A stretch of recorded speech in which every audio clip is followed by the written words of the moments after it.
आज उस पर ही चर्चा करनी थी, लेकिन समय हमारे हमने श्लोक अलग लिए, उसी श्लोक में से वही मुझे बताना था, लेकिन हम लोग अलग ट्रैक में चले गए। लेकिन उसके अगले संडे नहीं तो उसके अगले संडे तो हम वही टॉपिक लेके चलेंगे। जो नेम है दीक्षा का, आजकल दीक्षा क्या होलसेल में दी जाती है। कैसी दी जाती है?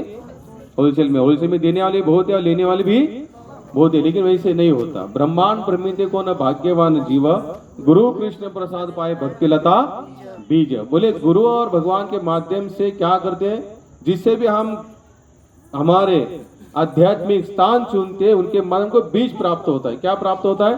बीज। और बीज क्या कहते हैं? कौन सा बीज होता है? भक्तिमय बीज होता है। कौन सा होता है? भक्तिमय। लेकिन भक्तिमय बीज देने लोगों को क्या लगता है? गुरु कर दो, खत्म, फिर आगे कोई देखने बिकने की कोई जरूरत, गुरु अपने हिसाब से उद्धार। बोले कोई किसी का उद्धार नहीं करता महाराज यहाँ पर। वैसे देखा जाए सबसे बड़े गुरु कौन है? कृष्णम वंदे जगत गुरु। भगवान ऑलरेडी सबके गुरु। या फिर भगवद गीता में बताते हैं तद्वैदी प्रणिपातेन परिप्रेषणया सेवया उपदेशति ज्ञानिम ज्ञानिना तत्व दर्शन। बोले आध्यात्मिक गुरु के पास जाकर तत्व जानने का प्रयास करो। क्या करो? तत्व जानने का। तत्व क्या होता है? आजकल लोग गुरु करते हैं, गुरु क्या सोचकर करते हैं? उसने किया है तो मुझे करना है। या फिर गुरु एक क्या बोलते हैं, फैशन हो गया कि इसमें जाना है तो गुरु करना पड़ता है। लेकिन ऐसा नहीं होता। गुरु का मतलब होता है जो अंधकार से हमें बाहर निकाले। और कौन सा अंधकार है हमारे सामने? जन्म मृत्यु जरा और व्याधि। और जन्म मृत्यु जरा व्याधि में से बाहर निकालने के लिए एक ही तो सहारा है, भगवान का नाम। जो व्यक्ति कहता है कि आपको केवल भगवान के शरण जाओ, तो समझ लेना हम उसे गुरु कर सकते हैं, अन्यथा नहीं। तुकाराम महाराज को जब लोगों ने भगवान का स्थान दिया, तुकाराम महाराज कहते माझ्या बड़े नाहिमी बोले तो सका पांडुरंग वाचा। सभी संतों ने क्या किया कि पूरे समाज को कहा मुड़ा उन्होंने? भगवान के श्री चरणों में, ना बल्कि उन्होंने खुद के चरणों में मुड़ा। लेकिन आज बहुत फैशन, हमको उधर नहीं जाना है। कहने का मतलब इतना ही है। उसके नेम होंगे कम से कम 2 दीक्षाएं होगी शुरुआत में। एक संकल्प दीक्षा, हरिनाम दीक्षा। संकल्प दीक्षा में होता है आप कोई संकल्प लेते हो, 4 माला, 6 माला, 8 माला, 10 माला, 12 माला, जो भी है। लेकिन हरिनाम दीक्षा में क्या होता है? आपको कंपल्सरी 16 माला जप करना ही पड़ता है, अन्यथा आप उसको मत लेना, यही आपके लिए ठीक होता है। अब गुरु दीक्षा भी 2 प्रकार की होती है। एक होता है पूरा, यानी कि मन कहता है कि हमने मान लिया गुरु, वो एक अलग दीक्षा है। और एक होता है कि मन से मानना। जैसे कबीर जी की कभी भी दीक्षा नहीं हुई, लेकिन उन्होंने रामानंद स्वामी को क्या माना था? अपना गुरु माना था। और दीक्षा भी ऐसी हुई कि दीक्षा की कोई शिष्ट बात ही नहीं। उनका पैर पड़ा तो उनको लगा शायद कोई जानवर है, तो अपने मुंह से बोले राम राम राम राम राम राम। कभी जी ने सुना कि मेरी दीक्षा हो गई, गुरु महाराज मुझे राम नाम का मंत्र दे दिया, तो बोले वो एक दीक्षा होती है। लेकिन हम लोग उस लेवल के तो है नहीं कि कबीर जी ने इसे सुना, उसे का राम नाम को स्वीकार किया और अपना जीवन यापन किए। तो हमें उससे यज्ञ करना पड़ता है, वहां पर आहुतियां दी जाती, किए हुए पाप उस आहुति में छोड़ दिए जाते हैं। दीक्षा का मतलब होता है एक नया जन्म। क्या होता है? एक नया जन्म। आज तक जो हुआ सो उसको भूल जाइए। भूल जाए में जो भी पाप जो भी क्या होगा सब आहुति में स्वाह हो जाता है। उसके बाद में फिर दीक्षा ली जाती है। और दीक्षा लेने के बाद कंपल्सरी हमारा एक ही टारगेट होता है, उस वाणी को कंटिन्यू हमको फॉलो करना पड़ता है। क्या करना पड़ता है? फॉलो करना। ये कोई सिस्टम या कोई फैशन बिल्कुल ऐसा बिल्कुल मत समझना। हालांकि भगवान रामचंद्र जी को गुरु करने की जरूरत नहीं थी, भगवान कृष्ण जी को गुरु करने की जरूरत नहीं थी, लेकिन उन्होंने फिर भी भगवान होने के बावजूद भी जिस भूतल पर आए, मनुष्य रूप में आए, तो उन्होंने उसी आदर्श को कंटिन्यू आगे बढ़ाया। क्यों बढ़ाया? क्यों बढ़ाया होगा भाई? वो तो स्वयं साक्षात भगवान है। हम तो ऐसे भी कृष्णम वंदे जगत गुरु, भगवान श्री कृष्ण पूरे विश्व के गुरु होते हैं। तो इसके और भी जानकर किसको चाहिए? समय काफी होता जा रहा है, चाहिए तो अगले संडे, नहीं तो उसके अगले संडे हम उसी के ऊपर चर्चा करेंगे। जो लेना चाहता है जरूर संपर्क करें। यहाँ मैं गुरु नहीं हूंगा, याद फिर मैं आपको बताता हूँ। गुरु एक क्या होता है? तत्व होता है, कोई व्यक्ति नहीं। लोग हम क्या कहते हैं? गुरु को एक व्यक्ति के रूप में देखते हैं, फिर हमारा माइंड डामाडोल होता है। क्या होता है? डामाडोल होता है। ये नहीं होना चाहिए। विश्वास कर, यहाँ हमारे शास्त्र तो यहाँ तक कहते हैं, शास्त्र के अनुसार कोई पति, अगर यहाँ पर शादी होती है ना, एक लड़का लड़की की, स्त्री और पुरुष की, तो पतिव्रता नारी तो उसी को कहा जाता है जो पति कुछ भी करे फिर भी उसके प्रति उसका भाव बदलता नहीं है, तो उसे क्या कहते हैं?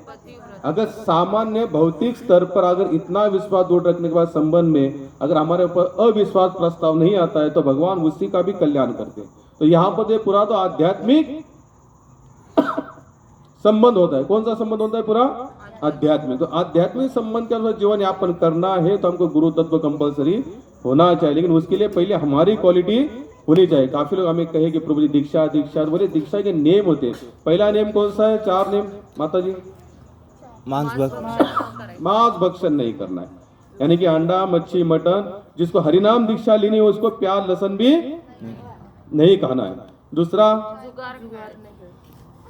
अब जुगाड़ का मतलब केवल मटका करना या पत्ते खिलाना ये नहीं, हमारे व्यवहार में हमें किसी को फंसाना भी नहीं है, वो भी एक प्रकार का क्या है? जुगाड़। तो वो भी हमसे नहीं होना चाहिए, उसे कहते हैं जुगाड़। तीसरा नेम परस्त्रीगम, यानी कि हमारा समाज, यानी कि हम शास्त्र के अनुसार जहां पर जिस पत्नी या जो स्त्री जो पुरुष एक दूसरे के प्रति उनको हमेशा प्रामाणिक रहना है। वो चौथा नशापान। नशापान, नशापान में उसमें चाय भी आती है, उसमें कॉफी भी आती है। ऐसा नहीं कि हमने चाय छोड़ दिया हमें कॉफी शुरू कर, लोग प्रभु जी हमने चाय बंद कर दी फिर आगे कॉफी शुरू की। नहीं, ना चाय पीनी चाहिए ना कॉफी पीनी चाहिए। तो इससे क्या होता है? इंद्रियों का दमन करना।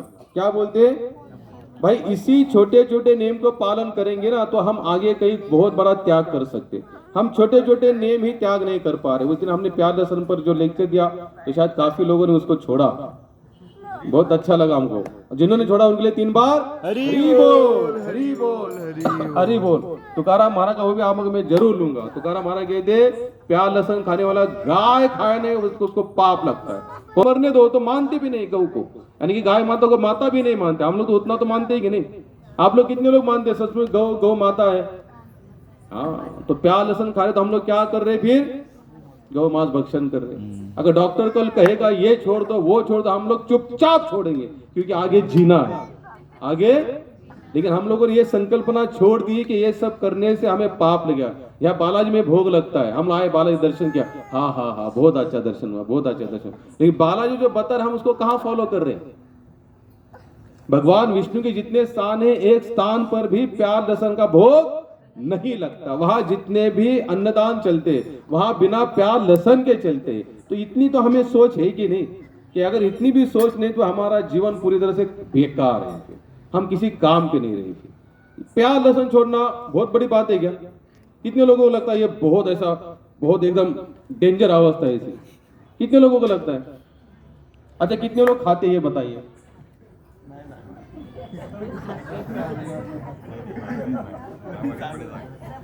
छोड़ो। अगर भगवान को अपनाना है, जैसे भरत जी ने 14 साल राम जी नहीं सोएंगे गद्दी पर तो मैं भी नहीं, वो नहीं चप्पल पहन तो मैं भी चप्पल नहीं, अगर वही वो वलकल पहन के रहते तो मैं भी वलकल पहनकर ही। ये प्रेम है। हालांकि उनको तो वनवास नहीं हुआ था, लेकिन नहीं बोले राम जी नहीं करेंगे तो मैं भी नहीं करूंगा। यहां पर भगवान नहीं खाएंगे तो हम खाएंगे। नहीं क्या नहीं खाएंगे? हम लोग हर बार चिल्लाते कोई नहीं छोड़ता यहाँ पर। लेकिन याद रखना ये पाप की आप भागी बन रहे हो। आप चाहे इसको मानो, भक्तिपाद जी बताते जब दंड देने की बारी आएगी, क्या दंड देने की बारी आएगी तो चुपचाप दंड भोगना पड़ेगा। बुद्धिमान व्यक्ति कौन है? सुनकर सुधरता है। कैसे सुधरता है?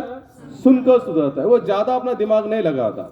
आजकल आपने सिस्टम देखा होगा भैया, कैमरा लगाए जो सिग्नल होते हैं ना, लोग तो जो गाड़ी तोड़कर भागता है ना सिग्नल तोड़, उसे लगता है मुझे कोई पकड़ा नहीं। महाराज पावती आएगी घर पर। भाई आपको इतने ये सिग्नल तोड़ा तो आपको इतना दंड भरना। सेम सिस्टम भगवान की। आपको लगता होगा नहीं, खाओ पियो ना, भोगना पड़ेगा महाराज। आप चाहे मानो चाहे ना मानो, हमारा किसी को कोई जबरदस्ती तो है नहीं। मानोगे तो आपका कल्याण है, नहीं मानोगे तो आपको ही भोगना है। भक्तिपाल कहते हम यहाँ पर जज के रूप में नहीं, हम यहाँ पर दास के रूप में हैं। और दास के रूप के भांति हमको समझाते भाई मत खाओ, क्योंकि भगवत गीता भागवत रामायण सभी धर्म ग्रंथों का मत इसे नहीं खाना चाहिए। लोग कहते हैं हम चातुर्मास में नहीं खाते, एकादशी में नहीं खाते, गुरुवार के दिन नहीं खाते। अरे इसका मतलब होता है कि चातुर्मास होता है भजन के लिए, तपस्या के लिए, कि तपस्या में खाओगे तो तपस्या भंग हो। इतना तो समझता है, फिर बाकी के जो 6 महीने क्यों खाते हैं? फिर उसमें तपस्या नहीं करें तो चलेगा? यानी 4 महीने तपस्या की, 5वें दिन यानी कि चातुर्मास खत्म, दूसरे दिन कांदे की भजी। क्या फायदा उसका?